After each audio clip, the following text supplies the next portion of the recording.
Students, welcome back to our YouTube channel SS chemistry. तो बच्चों, हमने स्टार्ट किया था बीएससी फिफ्थ सेमेस्टर का paper first organic synthesis A. उसकी यूनिट फर्स्ट थी। कौन सी यूनिट थी हमारे पास? Alkene and cycloalkenes.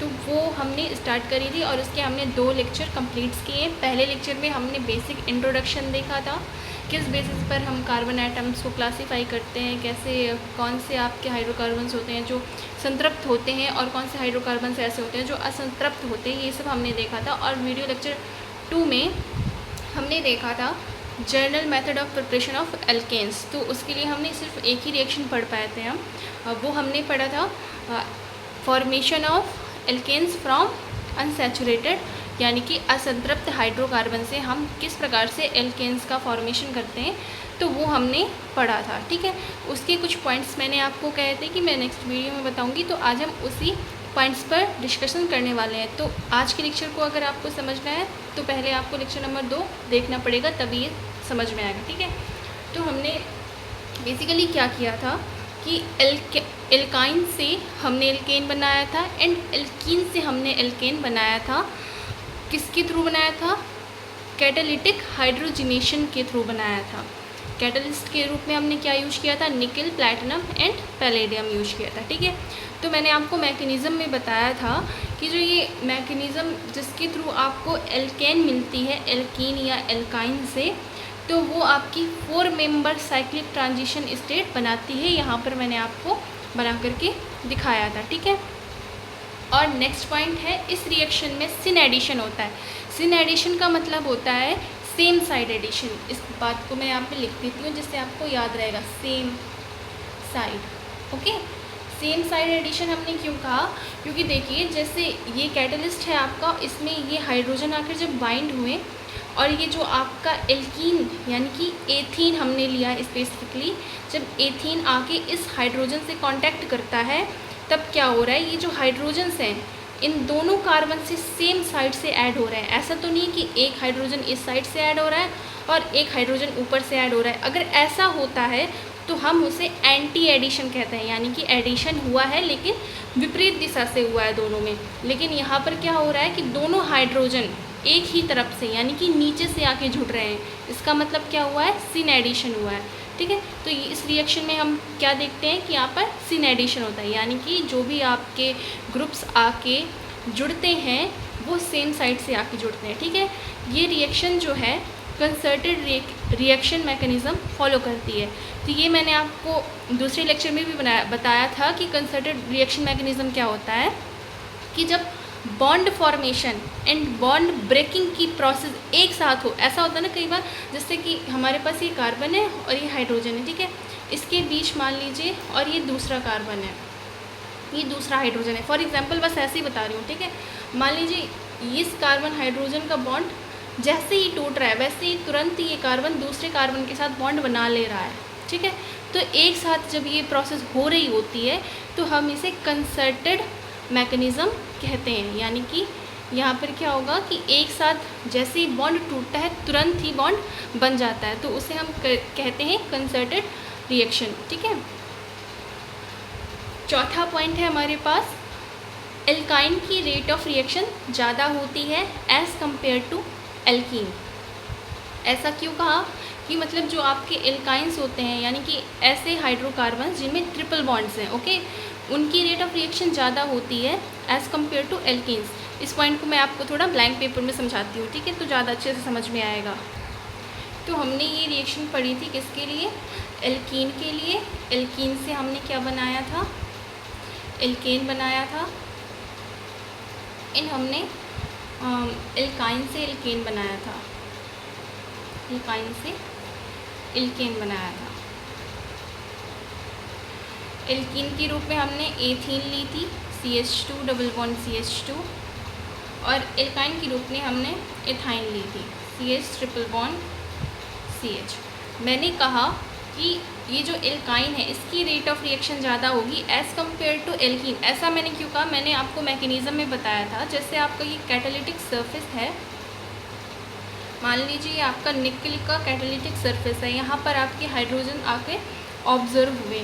जब ये हाइड्रोजन आकर यहाँ पर ऑब्जर्व हुए तो अब आप इसकी एल्कीन की थोड़ी सी ओपन स्ट्रक्चर देखिए, मैं यहाँ पर आपको दिखाती हूँ। ये आपका एल्कीन है, इसका ये हाइड्रोजन, ये हाइड्रोजन। आप देख रहे हो कि इस एल्कीन की जो स्ट्रक्चर है वो प्लैनर है, लेकिन ये जो आपकी एल्काइन है ये कैसा है, लीनियर है।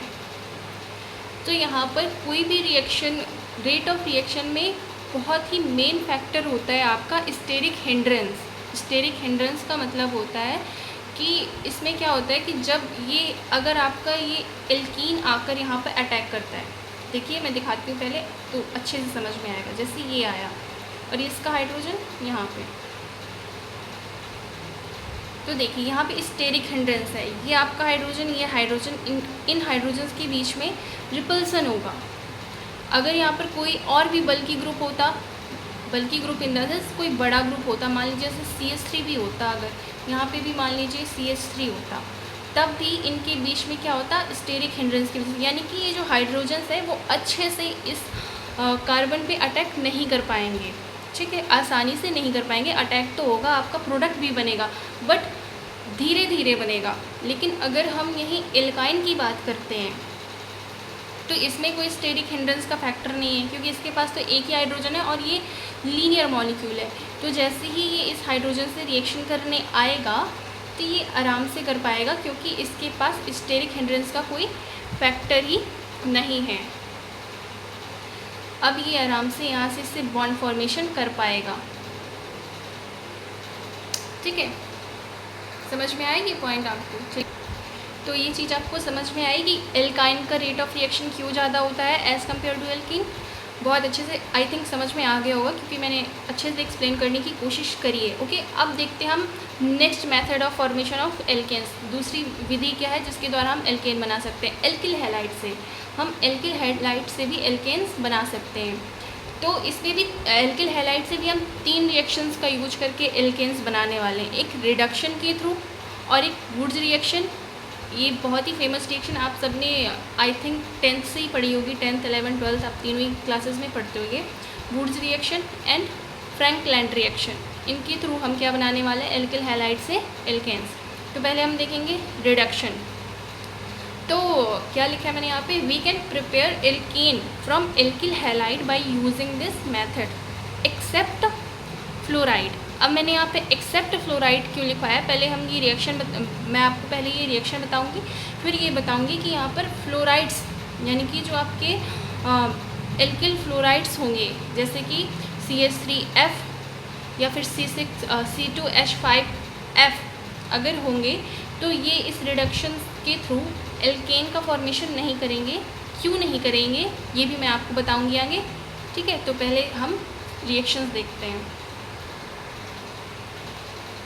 तो देखिए हम कैसे एल्किल हैलाइड से एल्केन का फॉर्मेशन करते हैं। ये आपका एक जनरल मेथड है। पहले R का मतलब होता है एल्किल ग्रुप, ये सबको पता होगा। X यानी कि हैलाइड, ये आपका एल्किल हैलाइड है।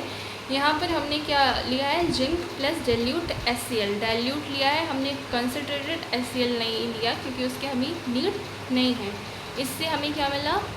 RH यानी कि एल्केन। इसको हम, ये एल्किल ग्रुप होता है। एल्किल ग्रुप कब होता है? जब किसी एल्केन से एक हाइड्रोजन को हटा दिया जाता है तो एल्किल ग्रुप होता है। इसे हमने ओपन करके लिखा है, यानी R का मतलब यहाँ पर है कि मान लीजिए CH3 है और उससे इस प्रकार से H जुड़ा हुआ है। हम चाहें तो इसको इस प्रकार से भी लिख सकते हैं CH4, इसमें भी कोई गलत नहीं है। बस यहाँ पर RH मैंने लिया था तो ये X जब हटा यहाँ पर उसकी जगह H आकर जुड़ा, इसलिए मैंने ऐसे लिखा है। ठीक है, तो इसी को हम एक एग्जांपल से समझ लेते हैं। इसके लिए इसकी जगह हमने लिया है RH की जगह मेथिल आयोडाइड। मेथिल आयोडाइड पर जब हमने क्या किया? जिंक प्लस डाइल्यूट HCl डाला तो क्या हुआ कि आपका मेथेन का फॉर्मेशन हुआ। ये आयोडाइड का ये जो कार्बन और आयोडाइड के बीच बॉन्ड है ये टूट गया और इसके साथ आकर हाइड्रोजन जुड़ गया, जिससे आपका मेथेन बना और HI आपका निकल गया। ठीक है, और इसमें और क्या क्या कैटलिस्ट हम यूज कर सकते हैं? हम ZnHCl की जगह और भी कैटलिस्ट जो हैं उनका यूज कर सकते हैं। पहला तो आपका यही हो गया कि हम जिंक प्लस डाइल्यूट HCl लेकर भी ये रिएक्शन करा सकते हैं। और इसकी जगह अगर हम जिंक और डाइल्यूट HCl नहीं लेना चाहते तो हम दूसरा आपका कैटलिस्ट हो सकता है zinc plus CH3COOH acetic acid.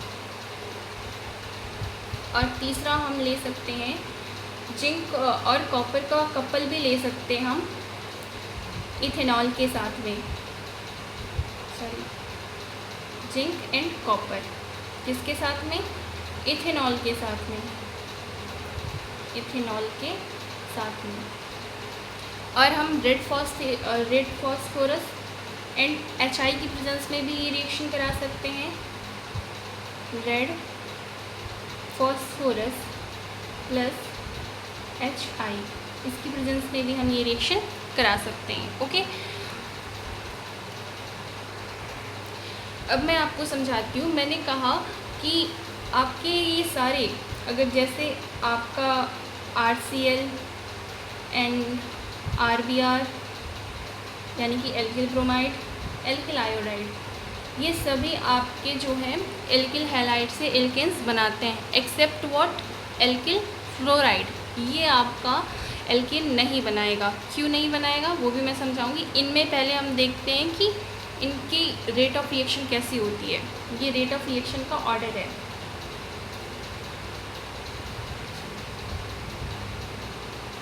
इस चीज़ की एक्सप्लेनेशन आपको मिलती है क्लास 11 की जो NCERT है ना, उसमें मिलती है इस चीज़ की एक्सप्लेनेशन कि क्यों आपका एल्किल फ्लोराइड ये रिएक्शन नहीं देता है। ये इनका ऑर्डर है किसका, रेट ऑफ रिएक्शन। देखिए क्या होता है, ये जो आपका R है एल्किल फ्लोराइड, तो इनके बीच जो बॉन्ड बना हुआ है, उस बॉन्ड के बनने में इस एल्किल क्या है, CH3 यानी कि कार्बन, और फ्लोराइड क्लोरीन, ये दोनों सेम पीरियड के हैं। आपको पता है, आप सबको पता होगा, पीरियोडिक टेबल के बारे में नॉलेज तो होगी आपको। तो ये भी, इसका भी 2p और इसका भी 2p, बॉन्ड फॉर्मेशन में इसके दोनों 2p ऑर्बिटल्स जो है पार्टिसिपेट करते हैं। इसलिए इनके बीच में क्या होता है, बाइंडिंग बहुत अच्छी होती है, यानी कि इनकी बॉन्डिंग अच्छी होती है। इस वजह से अगर हम इस बॉन्ड को तोड़ना चाहेंगे तो उसके लिए हमें बहुत ज़्यादा एनर्जी की ज़रूरत पड़ेगी, यानी कि इनकी बाइंडिंग एनर्जी ज़्यादा होती है। इस वजह से ये आसानी से जो है रिएक्शन नहीं देते। हाँ देंगे रिएक्शन, लेकिन बहुत ही कुछ हार्ड कंडीशन जब हम प्रोवाइड करेंगे तभी ये जो है रिएक्शन देगा। यानी कि हमें पहले इस बॉन्ड को तोड़ने के लिए बहुत ज़्यादा एनर्जी देने की ज़रूरत पड़ेगी। ठीक है, अब इनकी जैसे जैसे इनके बीच में ना गैप बढ़ता जाता है, वैसे वैसे बॉन्ड वीक होते जाते हैं। ठीक है, पहले एल्किल फ्लोराइड, इनके बीच में बॉन्ड अच्छा है as compare to alkyl bromide, और एल्किल ब्रोमाइड के बीच में बॉन्डिंग अच्छी है as compare to alkyl iodide. तो आप सबको पता है कि हम जब केमिस्ट्री की बात करते हैं तो उसमें सभी चीज़ें जो है इस बात से शुरू होती हैं और इस बात पे ख़त्म होती है कि कहाँ पर नए बॉन्ड फॉर्म हो रहे हैं, कहाँ पे पुराने बॉन्ड जो हैं ब्रेक हो रहे हैं। तो पुराने बॉन्ड वहीं ब्रेक होंगे जहाँ पर उनके बीच में बॉन्डिंग अच्छी नहीं होगी। दोस्ती में भी यही चलता है कि दोस्ती तभी टूटती है जब उनके बीच में बॉन्डिंग अच्छी नहीं होती है। ठीक है, तो R और I के बीच का बॉन्ड आसानी से टूट सकता है एज़ कम्पेयर टू RCl, इसलिए इसकी रेट ऑफ रिएक्शन ज़्यादा होगी एज़ कम्पेयर टू RCl, क्योंकि इनके बीच में उतनी अच्छी जब बॉन्ड बनते हैं इनके बीच में, तो इनके बीच उतनी अच्छी ओवरलैपिंग नहीं होती है। ओके, तो अगर हम रेट ऑफ रिएक्शन की बात करें तो रेट ऑफ रिएक्शन जो होता है वो इन्वर्सली प्रोपोर्शनल होता है बाइंडिंग एनर्जी की, यानी कि जिसकी बाइंडिंग एनर्जी कम होगी उसकी रेट ऑफ रिएक्शन ज़्यादा होगी, और जिसकी बाइंडिंग एनर्जी ज़्यादा होगी उसकी रेट ऑफ रिएक्शन कम होगी। ओके, आई होप आपको इतना समझ आया हो। तो आज की वीडियो में बस इतना ही, मिलते हैं नेक्स्ट वीडियो में, और उसमें हम पढ़ने वाले हैं नेक्स्ट लेक्चर में, जो आपका लेक्चर नंबर 4 रहने वाला है, उसमें हम वुड्स रिएक्शन को स्टार्ट करेंगे। ठीक है, उसमें हम वुड्स रिएक्शन और फ्रैंकलिन रिएक्शन को कवर करने की कोशिश करेंगे। ठीक है, थैंक यू फॉर वॉचिंग।